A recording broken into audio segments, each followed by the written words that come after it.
Welcome to Love to See It, a podcast about how we had so much to say about Drop 2 of Love is Blind Season 10 that we had to cut our recap into two parts because we just could not stop talking.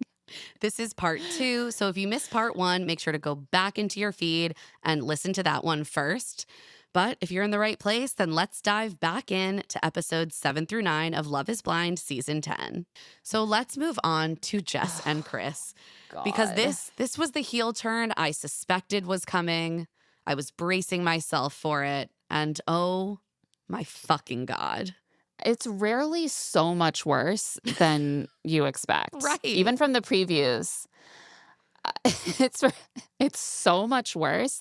It's one of the most sociopathic things I've ever seen on this Chilling. franchise. It is. Chris is truly, truly chilling to me. Yeah. But it starts off very blissful because that's how they get you, right? So they're back in Ohio and Jess is telling Chris how much she appreciates that, like, even though he's stressed and overwhelmed with coming back to work, he just told her that directly so that she wouldn't think that he's pulling back because he hates her now. And he's like, I don't, obviously. He's wearing an Iron Man ball cap backwards while they eat dinner. And I was like, ugh, you're just so impressed with yourself. And then he shows her his bougie apartment, which is like downtown, I think. He has a cat named Chalupa and a very bare balcony and patio with a plastic tub for his cold plunges, which does seem to be full of water. Does he just keep it that way all the time or what? Or One did would he hope prepare there's it for her? some sort of turnover. He's like, oh God, just the sediment from months of cold plunges. I also would not be surprised, to be honest, if production like filled the cold plunge Filled it. tub. Yeah. Well, he does try to get her to do it now. And she's like, no, I'm not going to do it now. And he's like, we got to get it on the calendar. He is desperate to get this woman in ice cold water. Well, he's like, I've got to do it now. I'm not going to be with her in another 48 hours. He's like, I'm running out of opportunities to push this woman and really challenge her in the way that a real dominant man would. Jess shows him her 4-bedroom home in the burbs, which is decorated with lots of green and gold and snake motifs. And I liked that it was like, it's different from a lot. Like, I there's loved it. Yeah, like there are certain elements that obviously we all have, like the same little like knickknacks and like rugs and stuff. But like she found some quite unique ways to make her home have a more specific vibe. She's got like a bedroom that's color drenched in forest green. She's got dark green blackout curtains. She's like, it's like a cave. And he's like, yeah, it is. It's like a forest cave. He does not seem into it, but he's still pretending that he loves everything about her. So he plays it really cool. And they're just like, oh, I'm so glad we found each other. How many things had to line up for this to happen? It's so amazing. One would think. The next time we see them, things have changed. Jess returns home and finds Chris there. She's like, where did you go last night? And he says like he went somewhere like with a friend. She's like, well, if you had just called and said that you needed a night to decompress with a friend and like stay at your own place, that would have been fine. But I just got a text that you were going to get a drink and then you were gone. And he says, I don't need to be in constant communication. And she says, I don't either, but I'm your fiance. And I sent you a text today saying I loved you and got no response. And there's like a pretty big difference between constant communication and bupkis. Zero, nothing from your fiance responding to your text. Correct. And then it comes out that none of this is about communication. This is about the fact that Jess doesn't do Pilates every day because So this Chris... is what it's the same with Alex. It's the same with Devante. It's like, oh, it's not enough for you? Like, what is this arbitrary standard of things I'm supposed to do for you where you'll be happy? Oh, yeah, no, I'm not attracted to you and I hate you. Yeah, underlying, I don't want to be with you. I don't want to have sex with you. I don't want to touch you. Right. If you wanted Okay. to do those things, then you would just communicate with her. You would just touch her. And instead, you're like, I hit a checklist of how often a reasonable person should have to do those things. And if you ask for more, you're unreasonable. And a reasonable person should not have to respond to a single text for 24 Yeah. hours. A reasonable person would simply be a petite, brown-eyed, brunette, blonde, leggy Pilates woman for him so that he could be happy. So Chris says he isn't always as direct as he needs to be, and he's ready to change that. So he's like, "Do you think we have a good physical connection?" Also, I love "I'm not as direct as I need to be" as a euphemism for what he clearly is, which is a love-bombing gaslighter. Exactly. And I do I'm like, not use those sir, words lightly. you spent days, weeks telling this woman she's perfect. Things are natural between the two of you. Things couldn't be better. You can't wait to move in with her. This whole time, you've been thinking to yourself, I don't even know if I'm attracted to her at all. And you've not given her Right. one single iota of indication that this is the case.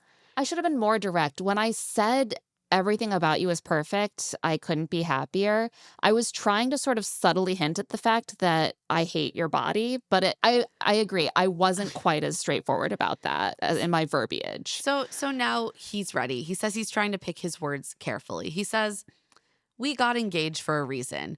We had such a good connection. Emphasis mine. I just started to notice he starts using the past tense a lot. Says it was real. Didn't know what you looked like. And for me, just to be totally honest and without sounding like a total dickhead, you're gonna. In the real world, I date people who like do fucking CrossFit. Somebody who works out all the time and has a different type of, he pauses, somebody who does Pilates every day. Be a little bit more direct because she can tell exactly what you're saying. You're not making this easier. She's like someone with a different body, and he's doesn't confirm directly, but it's clear that that's what he means. And he says in the moment, it's hard for him to be into it physically, like during sex. Yeah, and he says, I just don't know if it's there for me. That is the first direct thing that he's said. This is where we end episode 8. The conversation picks back up in the beginning of episode 9. And Chris is saying he felt like he maybe could get past the physical thing because she's a great person. And I know how you feel about me. I know you love me. So I thought maybe I could get past the fact that I'm repelled by your physical being. How generous. It's so generous of him. Like, fuck off, sir. But now he's had some time to think and he doesn't want to fake anything. He says over the past 2 days, he's also been thinking about what it would be like if he was with the number 2 person that he had.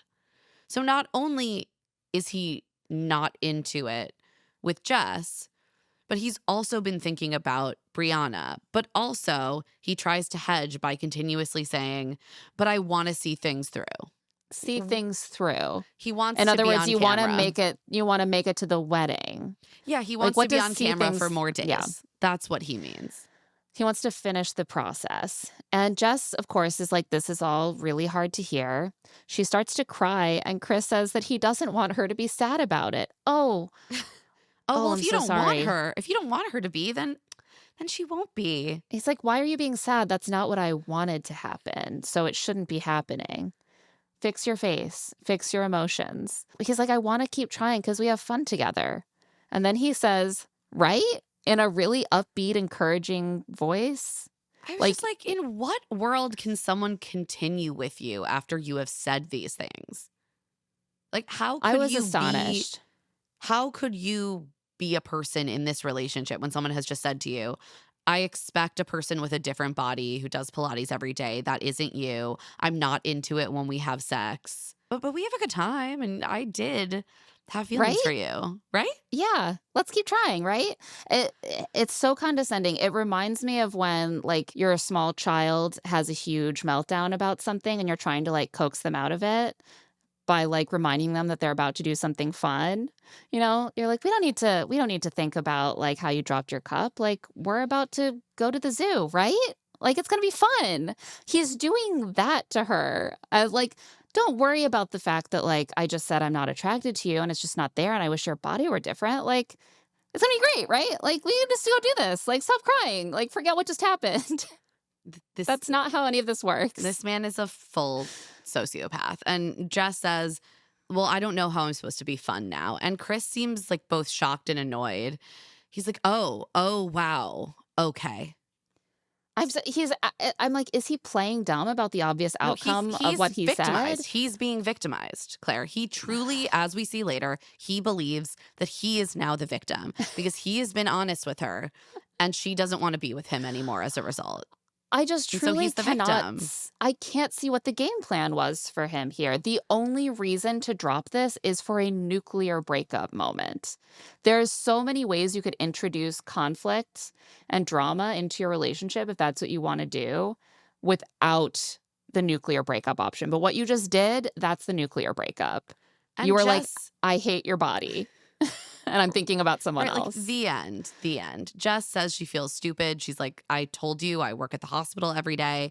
I was very upfront about the fact that I do not have a life that includes going to Pilates daily. And now I just don't feel good enough. And I don't feel good enough in a way that I can't control. Handles herself, honestly, with such grace and poise throughout this entire incredibly gutting, hurtful exchange. Yeah, I would have I would had a have much fallen worse apart. reaction. Yeah. She says to go from thinking that you think I'm the best fucking thing in the world to being like, ugh, maybe not. If my body isn't good enough for you, I'm never going to be like, oh, please still love me. I Good for wonder if you, there was Jess. a part of him that thought that she was insecure enough that he could say this and she would be like, I'll go to the gym with you. Like, Yeah. let's work on this. I think that's what he wanted. But delusional, like Delusion. truly delusional. Even if I were open to that kind of feedback from a partner, not when it was delivered like this. Like, Right. it's so insulting. Everything Chris says, basically from here on out, is deeply insulting to women. Usually Yeah. to Jess, but also to some other women. The mask is fully off. Like, Yeah, it's chilling. chilling. It's like he's turned a switch off that was the hologram of kindness and warmth that he presented to the world. And now you just see the flat affect underneath. The eyes are dead. Yeah. It's Poor full Jess. villain. Poor Jess. And Jess, to her credit, is a strong enough person to just say, well, I'm going to go home. Yeah. She's like, I have a wonderful life. I don't want it to be with somebody unless they're going to make it better. And he's like a different person than I thought he was. So it's over. Good for you, And Jess. then we see Chris sitting back in a leather chair wearing like a little like white and camel mock neck. And the whole aesthetic, the whole mise en scène, like it's truly villainous. Oh, yeah. I And then can't. there are like these little sneaky villainous instrumentals that start to play behind it. The whole scene is like truly terrifying. It's like And the way that Dr. he's- Evil explaining his plan at the end of Right. Austin Powers, but like not comedic. Right. Or like the part of the movie where the killer is just like, oh, yes, well, I see that we cannot be friends, Mr. Poirot. Like it's so chilling. And the way that he talks, the words he chooses have completely shifted to be much more dehumanizing and misogynistic. And his affect is so cold. And he says, you know, I do believe love is blind, but when two people want to fornicate or have sex, I'm like, why are you throwing in fornicate there? Like, you have to sound Also, I'm even more degrading about do you think those mean like two distinct things? I think that in his mind, he likes to use the word fornicate, but he was like, oh, I'm sorry. A lot of them probably don't know what fornicate means. It means have sex. So he's like, it might not be a big deal to a lot of people. I get it. When you're 90 years old, everybody's not going to look good. I get it. But I'm not 90. The way that he says all this is so, like, he's so impatient and irritated with people telling him that sex isn't everything in a relationship. He's like, stop fucking telling me that one day I'll be 90 and it won't be enough to have a hot blonde who goes to Pilates next to me. I get it. I'm not 90. Okay, mic drop. I'm not 90. The thing that really What kills now, me bitch? about this is that he has every right to articulate at a certain point, like, I don't know if the physical connection is fully there for me, and therefore I don't know if this relationship is going to lead towards marriage. But he has given her zero indication that that is a concern of his. They've been together now for some time. Yeah. They were in Cabo together having sex. Yeah. And he was telling her that it was perfect. There just is a way to talk about these really difficult, thorny things in a way that respects like the full humanity of the other person. Right. Well, it's clear that he has complete contempt for her because she Right. doesn't go to Pilates every Or day and she's CrossFit. not she's not like taught enough. She isn't a gym rat. Like it's exactly the thing that she brought up was her concern in Mexico. Like, "Oh, I would worry you would only wanna date And he someone who spends all dismissed their it. time in the gym." He dismissed it, and that's how he actually felt, and he, clearly actually doesn't even think that she deserves honesty about that because he looks down on her so much for not maintaining the kind of, like, hot physique that he personally prefers. He starts talking about how, like, "Yeah, no, I get it. She said she didn't work out, but Bree was my number 2. Maybe that's someone I would be more attracted to." And I think the fact that Bree really seemed like she wanted to keep flirting and maybe engaging with him, maybe gave him a little bit of a push down this path where he Yeah. was like, "I could still be on the show and have a love interest with someone that I would rather have sex with. So maybe I should test the waters with Bree." Because when Bree approached him at the pool party, he said all the right things and he was focused on Jess. And then he went back to his little lair and he did some recalculations in his head. He thought, actually, no, I do want to entertain Brie because she's a hot Pilates CrossFit blonde, and I could be doing that every night. He also then says that he thought he could say all of these things to Jess without feeling like he was the bad guy. Quote, and I was wrong. If she doesn't like the way I feel and she feels like she can't be with me because of the way I feel, then it is what it is. He's the victim now. He's the This is victim. I thought I could say deeply dehumanizing and insulting things to a woman, and she would not make me feel bad for it at all. well, here's the thing. I think he was right. I do think that he can say those things to Jess without feeling like he's the bad guy because I don't think he feels like the bad guy at all. He He's thinks worried that about she other is the people. villain. He's worried about other people seeing him as the bad guy. But I Right, guess not that worried exactly. because he continues to say wildly insane shit on camera on international I television. think he believes the spin is going to work, and I do think that there is a community of people who will be receptive to this, and I hope it is not large, because his proposition here is that he should get to feel whatever he wants to feel about her body, say it to her however hurtfully, expect her to continue to try to work and grovel for his favor while he explores his options and makes her feel bad about herself. And if she doesn't do that, she's judging him.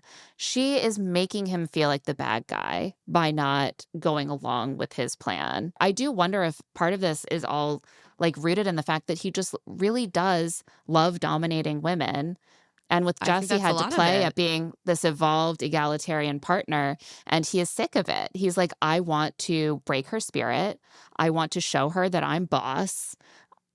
I want to be the alpha in this relationship. And it turns out she doesn't want to stick around and grovel for his favor. And clearly, when he feels that he has no responsibility or he is not going to gain anything from feigning kindness towards a woman, he flips. And that's also what we see in that brief clip that his ex put on TikTok. That was always like the lurking suspicion of the chameleon behavior in the pods is like, if this is just what he's saying to Jess to sound good, what is that hiding? And once he's not looking for something from Jess, what are we going to see? And And it this is turns out what a complete lack of respect for women's autonomies and personhoods. There you go. So before we get to the pod squad, let's get through our last few couples. Brianna and Connor have a pretty good run, except that we start to get a sense that Brie is kind of constantly picking at Connor. And maybe Yeah. she does not think that he's like the fully evolved, competent man that she'd like him to be. Yeah, everything's a problem. Like they talk about how they want to be totally sure at the altar, and he's like, "Yeah, we'll give it everything we fucking got." And she's like, "Do you have to say fucking got?" I'm like, "I'm annoyed at everything. I don't even think I could be offended at that. Like, what's the Claire's problem?" like, I love to pick I at my pick at my partner. husband all the time, and I was baffled. He jokes that he was going to use an accent, but he stopped himself, and she's even more annoyed. And I was like, no, I would do this. If Greg was like, I almost used an accent. But yeah, like everything is under the microscope. And meanwhile, when she talks about why she did choose him, it's always like Michigan and I know, it's Minneapolis. And like, I could geography. just, it's all geography. She's like, I recognize the locations that he was talking about. And I thought I could see us at a football game together because we've both been to that town. Do you hear yourself? Like, do you think that that's a good reason to marry someone? You're surrounded by people who share geographical locations in common with you. Date one of them. Is there anything else about him that you like? It doesn't seem like it.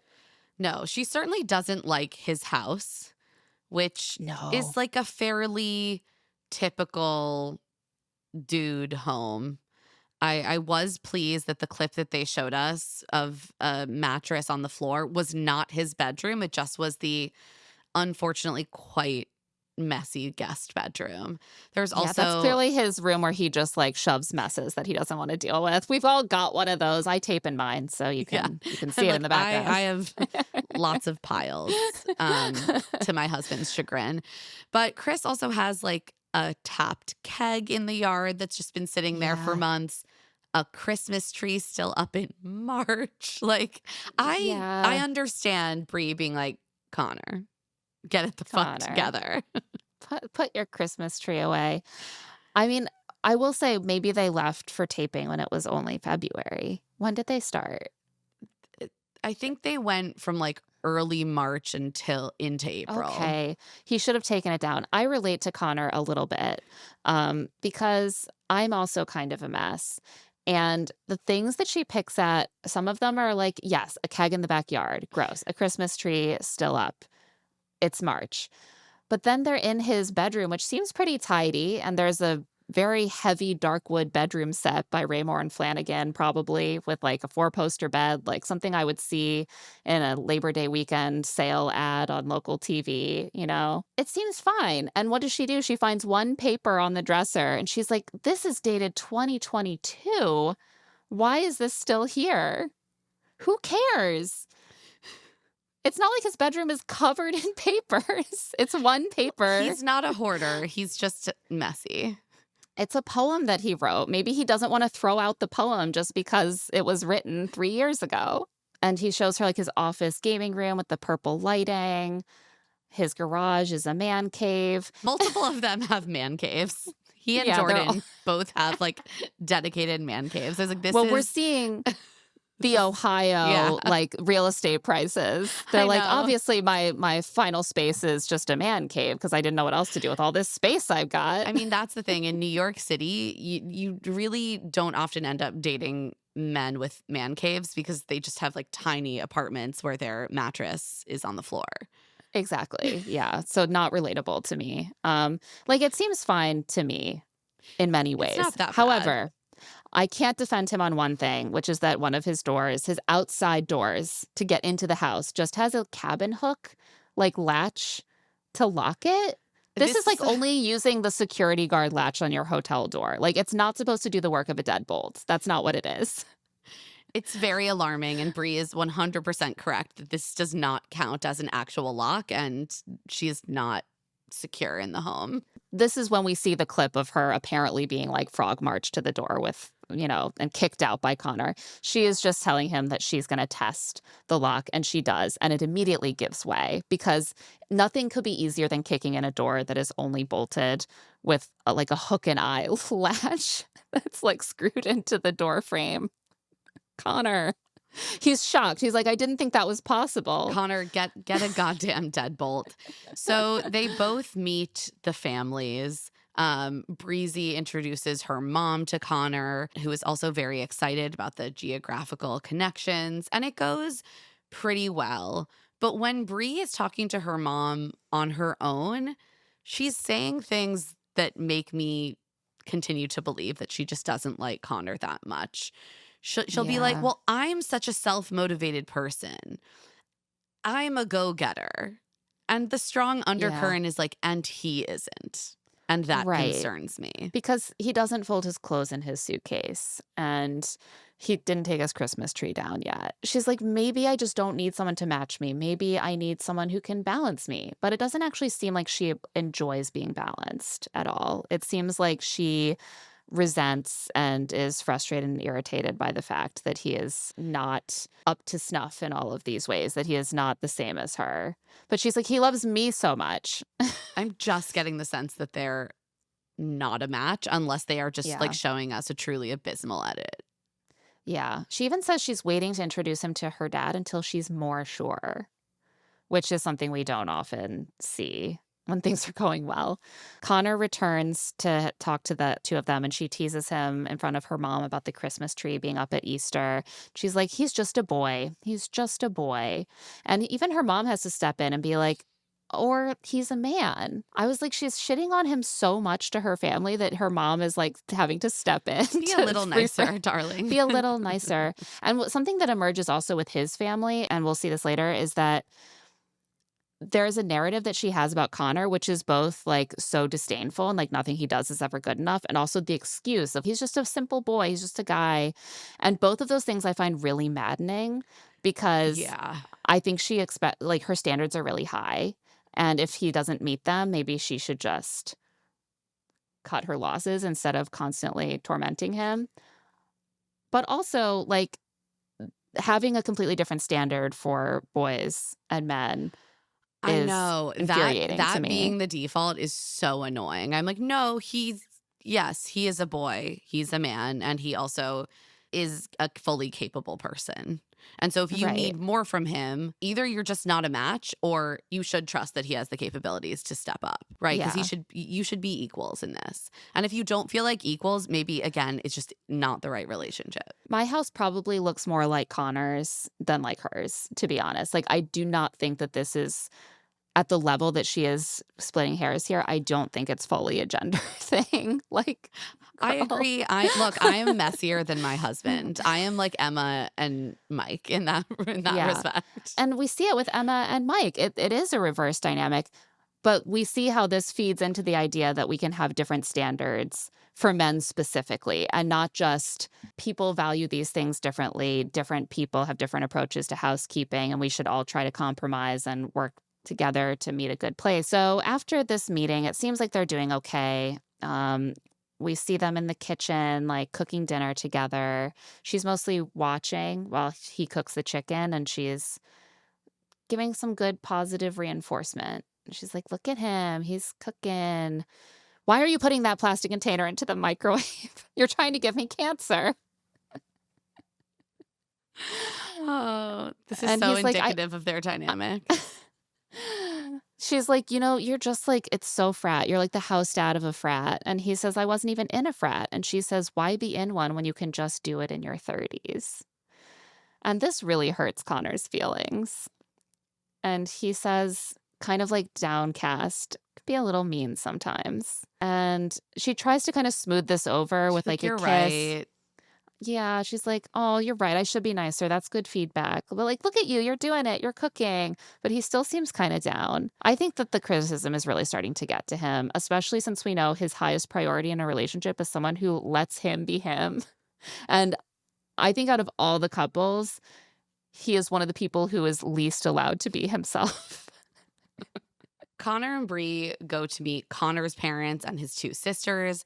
It goes well. The family has like a lot of fun roasting their son. They seem really excited to meet Bree. And the only thing they're confused about is why Connor refers to himself as a blue collar guy. Yeah, he's like, I'm just a regular Midwest blue collar guy, and his whole family is like, what? No, you're not. No, even within families, people can't agree on the difference between blue collar and white collar. Class is just so fraught. It's constructed, Claire. It is constructed. And he says, well, I work in the dumpster business, but he's an account manager. How do we parse these things? Connor and his family need to get together and hash this out. So we leave them in what seems on the surface like a pretty decent place, but we see plenty of the cracks. And it seems to me at this point like their main connection is, again, just based on the fact that they have lived in some of the same places. So we'll see how that goes, in the future. I think the clear strongest couple is Vic and Christine, which is why they're largely uninteresting because things are just going really, really well. We do get some very sweet moments between Vic, Christine, and Christine's mother, who is deeply warm and welcoming. Her main point of confusion is she like looks at Vic and she's like, "You're so successful and educated. Why would you go on Love is Blind?" Why would you go on this show? She's like, my daughter too. I don't understand why you guys would do this, but it's so nice that you found each other there. And Vic leads them in prayer. And then she tells the camera that Vic seems confident and self-assured and hot. And she's like, can I say that? I actually loved that moment. I thought it was so cute and funny. So they go to a topiary garden, the two of them, and talk about their timeline. And they talk about what it would look like to have a family because, of course, their kids would be biracial. And she says that she doesn't want her kids to grow up in a small town like she did because she wants them to see people who look like them and to be around more diversity. I thought that was really important that she said that and that they can have these conversations openly and that they are having those conversations. It seems like they're really on the same page about how they want to raise their kids, which is good because it can be complicated in our society raising kids who are biracial and who also, come like, from sort of two different backgrounds. If you are the white parent of children who are biracial, but they're going to be perceived as Black, as she articulates, like there are going to be big parts of her children's experiences that are not going to be her lived experiences. I think you do need to be really conscious of those things going into parenting those children. Yeah, she's like, I'm going to have a lot to learn from you when we raise our kids. And he says, and it will be a new challenge for both of us because neither of us is biracial. Right. And so that will be something that we both don't relate to our kids on, and they will have their own unique challenges, which is absolutely true. He talks about growing up in Brooklyn as a young Black man and how he learned that everything wasn't always set up fairly. He references conversations they had in the pods about the cops like pulling guns on him and like his friends, it seems like, when they were kids. And he says that people can see Black bodies as more adult-like and threatening. And he says they would just need to talk really candidly about these things with their kids so that they would be prepared. And He also Christine talks asks about teaching their kids about the history of this country and educating their children about the not colorblind nature of the world. And it was just such a contrast to hear like this framing of the necessary education that children should be receiving versus Alex being like, move them to Florida and don't ever let them hear the word gay. Yeah. It's like, exactly. Well, Alex has that luxury, I suppose.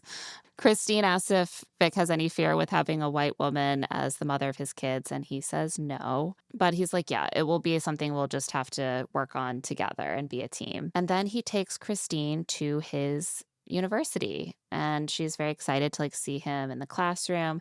I have seen some posts from students and colleagues about him, and they're all glowing. I love that. And I was like, good, because he seems great. He seems great. And like Christine's mom, I agree, he's hot too. So I'm glad he's hot and nice and smart. The perfect man. And then they head to Hillsboro, Ohio, so Christine can show him around her hometown. And she talks about like being really embarrassed about where she came from. Like there's a part of her that wonders if she's good enough for Vic. But it goes really well. He's like asking her questions like, what do you love? What did you get from growing up in this way? Like, how did this shape you? What did you love about it? What didn't you love about it? They drive like by the hospital where Christine was born. They stop and feed some horses. She's like, oh, Vic, you're even wearing plaid for me today, like to go to the country. It's just like very cute. And Christine says that Vic feels like home. Yeah, they just seem like they're very mature and like prepared to have lots of conversations where they're open-minded and not defensive and just really make decisions together. And I love them, and there is no drama when they're on screen. So thank you for being here to remind us that love is real. We're going to have to move right along to a couple that I also am not that interested in, but they do not make me feel like love is real. Brittany and Devante. No, this drop is like better vibes for them than the last one. We see them meeting Brittany's family, who like are so warm and lovely and welcoming and supportive of the relationship. Britt is like bragging about all the things she loves about Devante. He's very tidy and he does cook. So take note, Connor. He has glassy blue eyes, and she's like, I didn't know he would be such a big man, but I love it. And her siblings are just dying with laughter. Her dad, Daryl, emotionally says that you must never use the word divorce. When his mom died recently, his dad said, I promised till death do us part, and I kept my promise. This makes it sound like he didn't want to stay married to her, but I'm sure that's not what he's trying to convey with the story. It's such a common trope that we hear in like very religious families. This like the word divorce is verboten. Like if it is an option, then it will occur. And I always get a little worried about that pressure and like the way that that can pressure people, especially women, to stay in relationships that like are not right. But otherwise, they seem truly very, very lovely, and they're very welcoming to Devante. But we see in the following conversation that Brittany is still feeling that distance. She says she still doesn't know if he's attracted to her. He's not, is the thing, but he will not say that. She's like, you only compliment my outfits. You never tell me that I'm pretty. Again, this just seems to me like the kind of thing you would do if you know you're supposed to compliment your partner, but you don't actually find her attractive, is to be like, I like your dress. Devante basically says that he has not been complimenting her because she told him in Cabo that she needed more compliments, and he resents being forced to do it. He also doesn't like that she makes little comments about it instead of having a real conversation with him. But it kind of seems like however she conveyed it, it would make him feel forced to do it. So I don't know what the answer is. The reality is like I think that she's picking at this probably just actually wanting to get an answer deep down. Yeah. And he doesn't want to admit that he is not into her. So they have what looks like a very mature conversation about it, but I think that they are still skirting the heart of the issue. He's like, I need to give you words of affirmation and compliments. And Brittany says that she's been projecting past relationship insecurities onto him, and she's going to stop doing that. I don't think that's true. I think that she is just picking up on the vibe that is actually present. Well, that's the thing. Yeah. And he tells her a raft of compliments. He's like, you're really pretty. You have natural beauty. And I like that. He's like praising her voluptuous lashes. And I was like, Voluptuous. I'm Made looking me at those laugh. lashes from across the screen, and I feel like she's at least wearing mascara. He also likes that she is short because he can hide things from her, like food in the cabinets. I appreciate that he does not want to maybe lie to her directly. So he is like, it reminds me of that like old 30 Rock scene where Liz would go to Jenna's like shows off Broadway and try to come up with one true thing to say about the show. And it would get more and more far afield of saying that the show was good, the more she hated the show. Be like, the trees in the backdrop looked really realistic. He's like, I like that you're short so I can hide my snacks. Okay, but none of this really sounds like you're into her. It sounds like compliments that you are picking out that you feel like are accurate, but they don't actually speak to how you feel about her body. It feels like these men think that there are like two options, just not cop at all to the fact that they are having trouble accessing a physical connection, or be like deeply dehumanizing and insulting like Chris. There's like, they don't understand there's like a third way that you can have a difficult conversation without being extremely cruel. Because this is also ultimately cruel, because it seems like their relationship is going to extend throughout like most of this process, at least, because we do see footage of her at what appears to be the bachelorette party. And yet she is feeling something the whole time that is like making her insecure. And it just, the kinder thing to do would be to like end the relationship. Right. Whether he intends to or not, he is functionally gaslighting her by repeatedly trying to convince her that she is not sensing what she is sensing. So let's talk about Amber and Jordan. I forgot about them. They do house tours. Jordan's is pretty spare, except that there are rotten bananas on the counter and cooked broccoli in the fridge. So we know he eats vegetables, but we don't know that he cleans his produce drawer.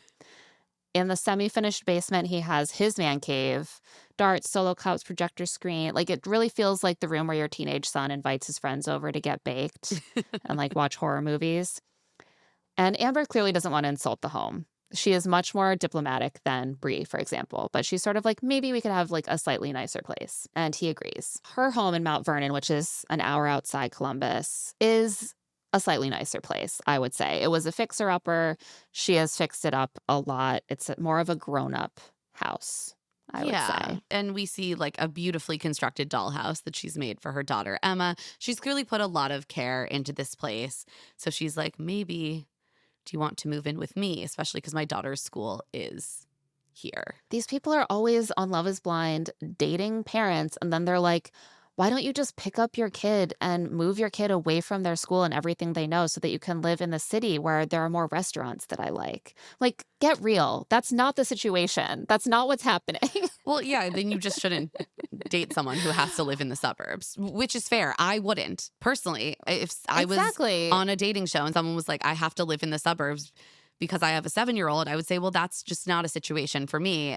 God bless. Like, I think that if you are going to date a single parent, then it is, unfortunately, I'm sorry, it's on you to be realistic about the fact that they have far more constraints on their geographic location than you do. And you are going to have to bend to them. yeah. And I'm sorry about that, Jordan, but you're just going to have to suck it up. So we do see them meet some family members. Both of the meetings go really well. They're not particularly notable. But something that I did really start to notice throughout this drop of episodes is the way that Jordan is being edited. And it really started to bother me because it is a conscious choice, the little quips and comments that they keep in the final edit for each of these people. And with Jordan, I noticed every time he makes a comment about liking a processed snack or about weighing himself or about being hungry, that is kept in.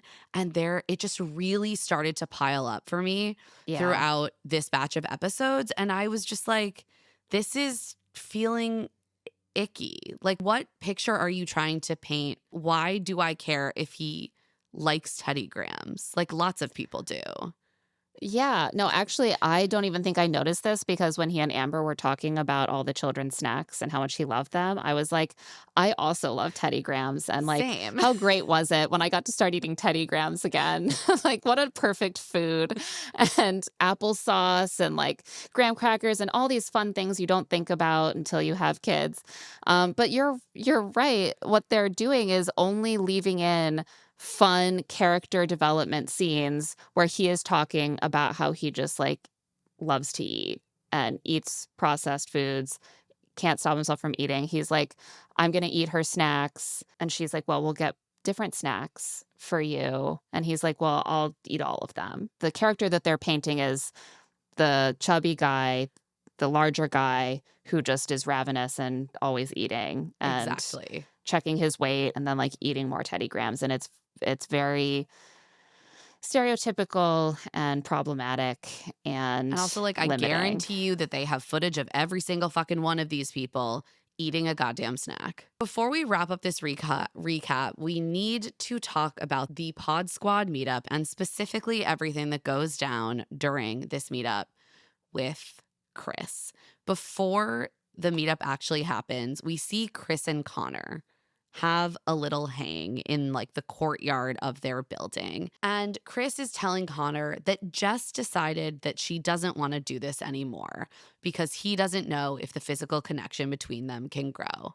And Connor seems like genuinely confused by this. He's like, but I saw you together. Like, you're attracted to her, right? And Chris pauses and is like, yeah, she's beautiful, but I was just trying to be honest and she didn't take it well. So Connor pushes Chris to reach out to Jess and keep trying to work on things. It's clear that Chris has not done this. Why would he? He doesn't give a fuck about her. I'm sorry. He doesn't give a flying fuck about her. And Chris is like mostly focused on avoiding blame for the end of the relationship rather than maybe working on it in the future. He says, you know, I didn't say that I wanted to be done with the relationship. I wanted to work on things. That was her. That was her choice. Work on what? Work on her body? What do you mean? Like, what are you going to work on if you're repulsed by your partner's body? He's like, I think Jess just thinks I'd only be going through the motions. Why might she think that, sir? What would give her that impression? Yeah. Connor seems pretty sad about the end of their relationship. He's like, I saw how great you were in Cabo. And Chris is like, yeah, Cabo is amazing. He's And like, Connor's like, yeah. he's like, anyone would have fun there. And Connor's like, oh, well, yeah, I meant like because we found our person. But I have to wonder if Connor is sort of thinking about the fact that Chris and Bree had that long he might be conversation like, at oh the no, mixer. it's so much better for me. He's like safely, happily Right. coupled. So he suggests that Chris send Jess a letter about his feelings for her, explaining that he's not just going through the motions. And Chris is like, I love it. I was But, like, Chris will never do this, and he definitely does not. He already told Jess about his feelings for her. They have fun together. He hates her body. When they're naked together, he feels nothing. Like, what else is there to say in a letter? Like, So they head to Pin's Mechanical Company, like a drinking, bowling, snacky alley for the Pod Squad meetup. I catch the vibe. So before Jess and Chris arrive, everyone is talking about their breakup. The women are all huddled up, sharing details on what's gone down. And I was like, please tell me more. Bree says he slid into her DMs, and she says that he said something like, oh yeah, and he asked her to call him. And she's like, I didn't. I showed the DM to Connor. I didn't engage with it.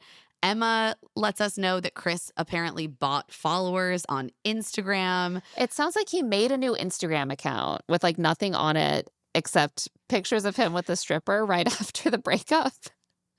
And then like there were all these followers. So she's like, look at the followers. It's so all weird. bots. Like he definitely just bought them. I love that they're doing forensic analysis of Chris's social. It's been like one day. They're all disgusted. They're like, he's delusional. He's disgusting. Amber's like, he's a narcissistic fuck.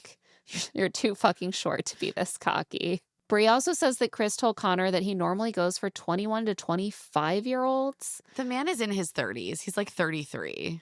Yeah. Ew. Like, but that is what he seems like at his core. Like if No, you're going I around think that's looking true. for a woman to mold and shape and challenge and coach, you're not looking for an older woman who's confident and established. You're looking for someone who is malleable and unformed. That's the thing. Here is And the truth taught. about Chris.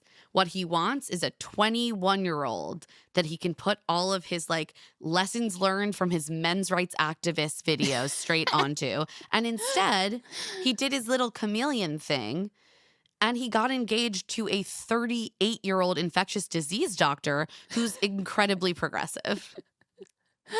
What was the end game here? Television. Honestly, this drop of episodes has convinced me that indeed it was completely intentional manipulation from the start, that he went for Jess when it became clear that she was a sure thing, and he cut off his other connection because he wanted to lock in someone who would make sure that he got on TV. He said all the right things to stay in that 100%. relationship to make this happen. None of it was genuine. None of it was even subconscious. I think it was fully intentional manipulation to get what he wanted. And Chris arrives at this meetup just ready to be in his full villainy. He looks like a real fucking dweeb with his little sweater and a shit-eating grin plastered on his face. The mess that he makes at this event is unlike anything I've ever seen. It's impressive. Jess comes in and the girls, I would actually have been annoyed at this, but I know they were being supportive. The girls make a whole show of being like, oh my God, your body is tea. Have you been working out? I'd be like, please, let's not draw more attention to this, but okay. But it's like the energy. It's like the big girl energy. They're all like, we got you. And Chris overhears and it laughs and is like, they all hate me, bro. I don't give a flying fuck. This is his He mantra says- for the night. And you might think that it's editing, but at one point, Connor is like, he just said, I don't give a flying fuck again. I've heard him say that 4 times, like in the last 5 minutes. He doesn't give a flying fuck, okay? He doesn't care. So while Jess is like kind of sharing her side of the breakup with some friends, we hear Chris getting really sloppy and just like shouting nasty things at people about Jess. Yeah, at first he's like talking to Alex and he's like, I'm just an honest person and people don't like that. He's so hammered. We get like kind of a hot mic moment where he's in the bathroom. I'm like, sir, do you remember you still have a mic on? They can't follow you in there, but you are mic'd. And he's telling someone, we don't see who, that Brie is so hot. He's like, I saw Brie and I was like, yeah, I'm into her. I want to talk to her. And this is clearly maybe chopped up. So, we take it with a grain of salt. They could do a lot with it because he's not on camera, right? So we don't know exactly if this is all like fully cohesively what he said. But what we hear him say is, and Connor, I don't care. What's he gonna do? Beat me up? And then he laughs and laughs and laughs. And regardless of whether this is like exactly what he said, I do think he has like a real fucking contempt for Connor. And that becomes clear in what he says to Brie later on. Like if I was Connor and I saw this drop, I would be like, this person is a snake and he is not my friend and will never be in my life. Yeah, well, none of it is actually about genuine connection and care for these people. It's all about hierarchy and dominance and being higher in the pecking order than other men, having that assured position of privilege over women, just having as many people to grind under your boot heel as possible, right? That's what this whole worldview is. And you can think you're exempt from it because you're a hot woman or because you're another man, but ultimately you're all just like bodies to be climbed over to these freaks, okay? I'm getting really, really angry. He leaves the bathroom and he tries to befriend Amber by telling her that everyone said that she was crazy and too much in the pods, but he knew she was perfect for Jordan. He's like, I'm going to insult you. And that's how you'll know I'm a good guy.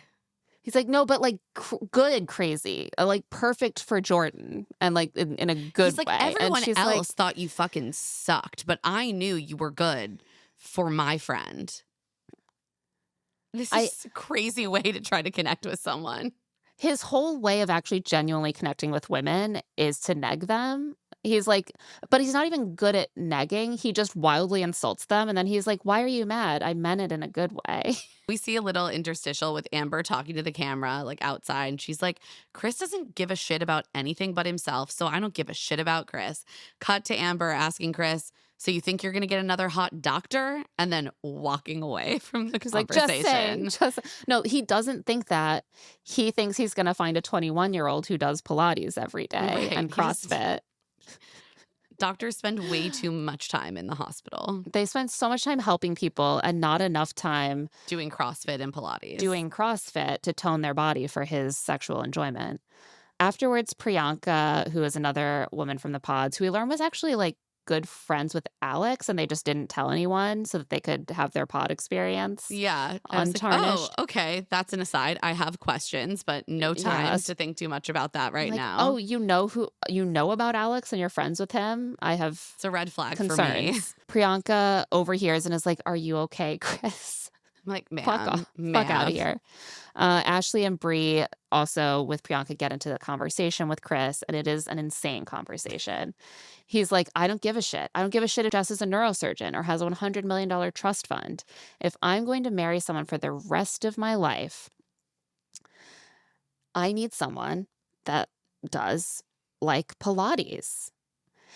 And Ashley is like, well, did Jess hide that from you in the pods? And he's like, no, but she did say she danced for 15 years. And I've been with girls who don't work out, but they're 5'11" and they're ballet dancers. Does he think professional ballet dancers don't exercise? Is he like, ballet isn't a workout?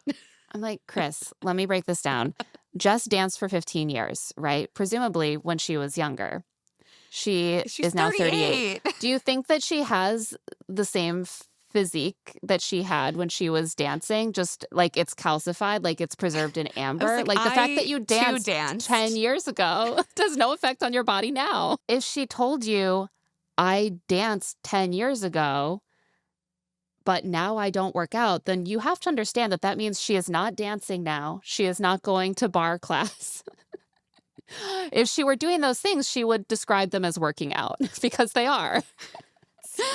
This is like so unhinged. But you see, he's open-minded. He's willing to accept a woman who doesn't work out as long as she is like a professional ballerina. He is also willing to accept a woman who's taller than him. So he's a true progressive. Ashley points out that Jess isn't morbidly obese or anything. Okay. Thank you, Ashley, for weighing in on that. I guess if she were fat, it would be okay for him to speak about her this way. And Chris is like, no, yeah, she's hot. Totally. She's super hot. You don't think that, Chris. So what are we doing here? Priyanka and Bree then cut in. Then they do this repeatedly, the women. They kind Yeah. of cut in to rewrite what he has said into a more palatable version, or to offer kind of a socially acceptable or diplomatic gloss on what he is Yeah. trying to get across. And he should let them. If he has any desire to come off well this season, if He he wants to be doesn't, able Claire. to date again after this, let them. Let them do your PR for you. Let them spin. They're like, oh, you just want someone to go to the gym with you. You want someone who understands discipline. It's about the routine. And he's like, no, it's not that. It's about sexual attraction and her body. Okay. I had zero sexual attraction to Jess when we were naked with each other. It just wasn't there. I- He's like, I tried it, meaning sex with Jess, multiple times, and it wasn't there. I can't do that for the rest of my life. They're just like, no, I get it. If you get the ick, or like if you don't have the right, like, sometimes there's not the right chemistry, chemistry. and we're all navigating some really big decisions. I'm like, ladies, let him hang himself at this point. Yeah. He could have let you do his PR, but at this point you have to let him tank himself, because he at the end is shushing them. He's like, shh, I want you to hear this. I want to talk about how I need to fuck until I'm 90, okay? And then you'll really understand. 70, until he's 73, 40 more You're right, years. then it will stop. 40 more years. He's currently 30. He's 33. And he wants to fuck for at least 40 more years. And he wasn't trying to be mean. He was not trying to be mean to Jess. And then he literally immediately after he says, I wasn't trying to be mean, screams, it was the worst I ever had. Which he later repeats. Like, you are a fucking monster. That is disgusting. And the women are, and these are maybe some of the worst women there, but they are absolutely horrified at this point. They're like, you are screaming. You need to stop. They were like, please stop. I mean, and this ends up being basically like a bridge too far even for Ashley and Priyanka, because Chris then is fully slurring and he says, we should all go do something together. Just me and then three of us. I won't mind. And like in the middle of this, Priyanka turns to Ashley and is like, do you want to go chat with Alex? Is he trying to proposition them for an orgy right now? Yes. And he's like, you're all taut. You're all toned. And Priyanka and Ashley are like, we actually don't want to stick around and find out more about his desires. The fact that he came up with this little, when I'm 90, it'll be okay, but I'm not 90 now formulation, and he thinks that everyone needs to hear it because it's so groundbreaking. Sir, I think everyone understands the desire to have a natural and authentic sexual attraction to your partner. Right. Also, no one is faulting you for that. Like, that's not the problem here. The problem is you're screaming cruel things about a woman who did nothing to you. He's like, I want you to understand, I couldn't because she's so gross. So you can't blame me. I didn't do anything wrong. Also, should we all go have an orgy? Should we all just, me and the three of us? I think that he really used up so much willpower by being pleasant to Jess for 2 weeks that he The has tank is completely, he's having a complete meltdown. All of his inside thoughts are just like bursting out. He can't stop taking shots. Look, like, it's all happening. The tank is empty. The drinks have been flowing. This is full Chris. Like, this is who this man is. Ugh. And I am incredibly alarmed that Bree does not appear to be over it at this point. Yeah, she doesn't seem concerned enough. She doesn't seem put off enough. There is a part of her that is attracted to what he is displaying. And she and Chris end up having a one-on-one chat. And she starts by saying that she's on nobody's side in his breakup with Jess. She's like, Connor and I just want to stay in our lane. How can you not pick a side after that display? The side picks itself. I know. Chris hears her reference Connor and literally laughs. He's like, you and Connor, like, that's not a thing. I like Connor, but he's very submissive. And he pauses and like grins at her smugly, like, take that in. He looks like a stupid little elf with a deeply punchable JD Vance face. I'm sorry. He's like No, he giving is. JD Vance to me throughout He's this whole thing. he's like a grinning imp. That mug on him. He's like, I could have turned up the notch with you and Connor wouldn't be in existence. Hard to overstate how much he is slurring during every single thing he says. He says, like, I fucked up in the pods. Like, I saw you and I was like, that's who I should have chosen. And Bree tries to defend Connor. She's like, he loves me. He is an amazing guy. And Chris keeps pushing. He's like, Connor will say yes at the altar and will say, I love you forever. And I'll do the dishes and I'll clean the house. But you need someone who's going to do a lot more. A lot more what? A lot more getting wasted and having misogynistic rants in public? Claire, a lot more checking his Charles Schwab account, as he then states. Because Bree is like, I'm bringing Connor to my hometown this weekend.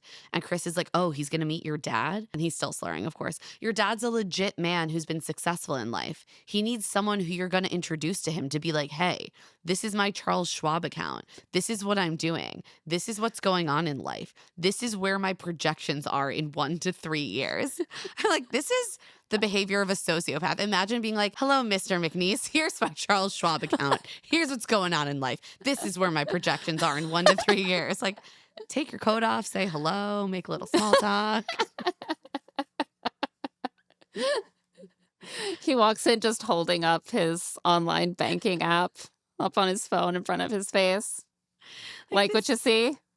This could all be your daughter's. Also, this is why the things that have been stated online from his ex feel important to me. Well, and it's such a telling thing to lay out, like that he just feels like he is the type of guy who is impressive and who is a catch. Connor just isn't, because he doesn't swagger around and talk about cold plunges and his Charles Schwab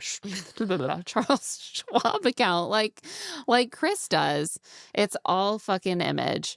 Meanwhile, Connor is talking to Brittany, Christine, Jess, and Vic about how excited he is to go to Grand Rapids and meet Bree's family. And Grand Rapids obviously is one of the reasons that they're even together, because Michigan is an important overlap for them. Britt asks if he feels ready and confident, and Connor's like, I'm a normal blue-collar dude.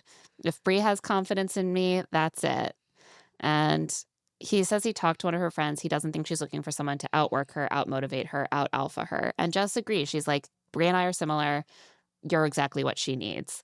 I think that what's actually interesting here is that Bree wants something that's actually quite different from Jess. That's the thing. Jess doesn't seem aware. I think what we're learning is that Bree and Jess are actually much more different than Jess may have imagined, because we immediately cut back to Chris, who has turned away from the Charles Schwab account and towards asking Bree if sex with Connor is the best she's ever had. Okay. And she's like, I mean, no, but it's really good. I'm sorry. It's wild to say this on camera if you have any plans to marry him. He's going to see that. Yeah. I was like, I think a lot of people don't marry the person who they've had the best sex of their life. Sure, but I would not want it on the record that I was not the best sex you of my don't husband's want life. that on the record. She does not have much concern about his feelings and like hurting his feelings. So maybe that's certainly not in this moment. And Bree's like, oh, so your standard is like you're just only looking for the best sex you've ever had. And Chris, slurring, says, I like to give the best they've ever had. And Okay, at this Chris. point, I was like, okay, sir, I guarantee you that all the women you think you've given the best ever to do not agree with your assessment. I find it hard to believe that someone so deeply narcissistic and uninterested in the inner lives or feelings of women is a generous and skillful lover. I agree. He then tells Bree that he doesn't think she and Connor are going to get married, and she needs someone who's going to be more dominant to help guide you and show you places you've never been before. See, this is why they want 21-year-olds. It's so much easier to show someone places they've never been before if they just graduated from college. Exactly. Or better yet, high school. I mean, like, come on, let's see how limited their experience can be. He says, Connor is a very submissive guy. I'm not a submissive guy. I would never be submissive in my life. You're disgusting. Like, if your whole thing is going to be like, I'm in control, I'm dominant, I'm powerful, then you need to demonstrate at least self-restraint, because no one else is going to be a check on you. You're saying, I am dominant, I'm in control, and I have no self-control. I'm going to show up drunk, screaming insults about my ex, who did nothing wrong to me, and I want you to be my dominant partner who's going to guide me. Oh, God, he's so truly fucking repellent. And this is when he decides to make his big play for Brie. He's like, I want to do that with you. You're hot.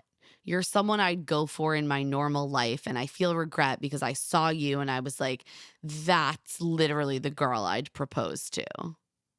And that is where the episode ends. Yikes. Seems like there's a lot more coming next week from this event and beyond. I don't think it's going to get better. First up, our friends to enemies scale. Disclaimer as always, this is tongue in cheek. We do not know these people, and therefore, this is not that serious. I do think, however, we are aligned on our two number one enemies. This is serious, actually. Yeah. Alex and Chris are Enemy number enemies one together. number one. They are, I think, genuinely bad people. Yeah. Yeah. Yeah. To me, Devante is an enemy. Yeah. Based on how especially- he's showing up in the show and some things we've heard about him. It's Yeah. giving enemy. I agree. Brianna, to me, is entering enemy territory. I'm not vibing with the way that she is behaving with Connor or Chris. I don't feel like she and I are aligned in our views on I'm things. not feeling And- like she's being such a great friend to Jess Yeah. either. So she's really Same. teetering between frenemy and enemy territory, but she may have tipped over into enemy. Yeah. Same with Ashley. I often find myself kind of defending Ashley in her relationship with Alex because he's so toxic, but I also don't really like Ashley. And I think that they were drawn together because they share some qualities that are not Aligned so with flattering. us. hmm So now let's get into some more frenemy territory. To me, Mike is a frenemy. Yeah, I think Mike is a frenemy. I don't have a good enough read on him to be sure, but I don't know. I just don't love the dynamic in their relationship right now. And that's about all I have seen of him is these spats about babies and cleanliness. Then What we get else? into Jordan. some friends. Yeah. I think Jordan and Brittany, Connor, Emma, Christine, I think these are all my friends for currently. sure. Yeah, Vic, obviously my friend. Amber, friend. Jess, friend. Yeah. I mean, Amber and Jess, I want to go like get drinks with and talk shit. You want to talk shit with Amber, I Yeah. can tell. Yeah. Yeah. Yeah. So I think we've got a pretty even split right now. Yeah, of friends and enemies. What about should they get married or date in real life? Out of 10, based purely on the episodes we have seen, I'm going to give Emma and Mike a 4. Yeah, like there is still a chance that they could reach a point of mutual understanding on the decisions they want to make for their future. I have a stronger feeling that they won't, but nothing, we haven't seen anything super, super concerning in their dynamic outside of those like potential incompatibilities. So 4. Amber and Jordan are obviously still navigating questions about becoming being a bonus parent, where they're gonna live, but on the whole they seem to have a lot of respect for each other and a lot of fun together. Yeah, we could give them a 7. Yeah, I'm gonna go 7. Jess and Jess Chris, and Chris. negative 1 million. Yeah. Absolute 0. Flat 0. Nothing will ever change my opinion on this. Never. He Never. could come back next week and say, I had some sort of weird interaction with a medication and I don't know what I was doing. I don't believe him, and I don't give a flying fuck. I don't give a flying fuck. Brianna and Connor, my vibes on this are just not good right now. I think maybe I'm at a 2 or a 3. Yeah, I'm going to give them a 2 just because the vibes are trending poorly, but we see some cute moments in the preview, and obviously they have had some moments of like sweetness between them. I'm just like, should they get married? I don't really think so. I don't think they should get married just because they both have family members who live in Michigan. It's not enough. You need more. I need more. Brittany and Devontae to me are at 1. a 1, I guess. I'm leaning 0, but They're generously a 1. generously a 1. Ashley and Alex, listen, they both clearly have rancid political views. I think they are aligned in certain ways, but I also think they are a bad match, and it would be bad for Ashley to marry him. Yeah, I do agree with that. So even though I want her to take Alex off the market and they can just both, disappear into Florida, I think that ultimately the right choice is no. So let's give them a 2. Christine and Vic. 10 out of 10. No notes on these lovebirds. May they thrive. And on that note, that's it for this episode of Love to See It with Emma and Claire. If you're watching this on YouTube, remember to like and subscribe to our channel. Love to See It is a presentation of Odyssey. The show is produced by us, Claire Fallon and Emma Gray. Our production assistant is Tatiana Knies-Smith, who also edits our video. This episode was edited by John Bahar. Our theme music is by Tamar Haviv, and our art is by Aaron Nestor. If you like the show, please follow us, rate us 5 stars, and leave a review. And of course, tell all your friends about our show. If you want to get in touch, you can email us at claireandemmapod@gmail.com. You can also find us on TikTok at Love to See It Pod and Instagram at Claire and Emma Pod, and you can find our newsletter Rich Text on Substack at claireandemma.substack.com. I'm also on Blue Sky at Emma Gray and on Instagram at EmmaLadyRose. And I'm at Claire E. Fallon. Special thanks to the team at Odyssey, Eric Donnelly, Peter Arriaga, Kate Rose, Moira Curran, Melissa Wester, and Hillary Schiff. We'll be back soon.